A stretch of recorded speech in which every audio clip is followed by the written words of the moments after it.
What was just your vantage point on Brandon's block, and what'd you see kind of in the open floor that made you say, like, I got to go right now and take that space?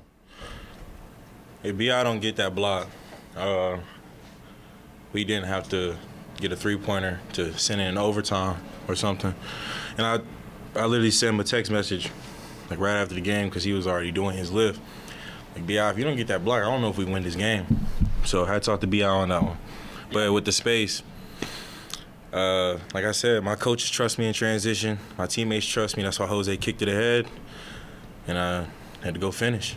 Willie mentioned to us, he's like, I had a timeout, and when I saw Zion, had the ball in transition, he's like, wasn't even thinking about taking it. I mean, were you aware of the timeout? I mean, is it just a situation where it's like, we just need a basket right now, I got to go? I just trust my game in that situation. Transition, I can get downhill really well. And when I saw that Jeremy had he was in an awkward position, I took advantage and I was able to get to the vantage point. Victor was one of the three guys kind of around that play. I mean, just what was the battle at the rim like, going against him, a guy who's a really talented young shot blocker all game? I was very aware of where he was at. So that's why I had to go with some speed and just kind of give it some touch.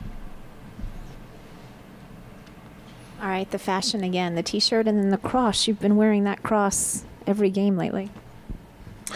The cross for me is I only fear God. I don't fear nothing else. I only fear God.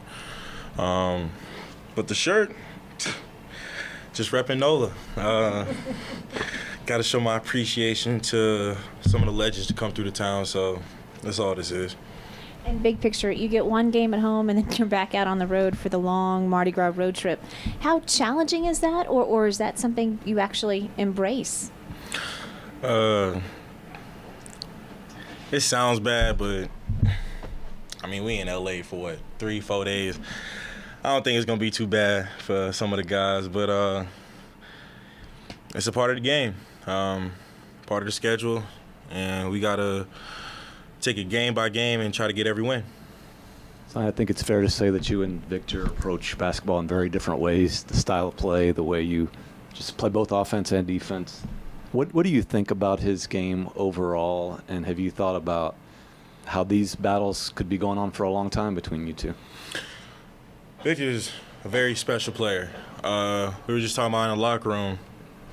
He's a dude that can get 2 or 3 Defensive Player of the Years, and also, I don't want to put no limit on it, but he can get Defensive Player of the Years and MVPs. Because we haven't seen nothing like that. We've seen things close, but not like that. I mean, he's an amazing player, and I think, especially with Pop over there, he's going to continue to develop. You said you were aware of where he was on that last play. Are you kind of looking behind you, sneaking a peek, or because he came from behind, didn't he? Oh yeah. I mean, you got to be aware of stuff like that. I mean, like I said, he got the block shot on me 2 plays before, and I thought I had the layup. So, I mean, in a situation like that, I just got to be aware of where everybody's at. You guys have a great night.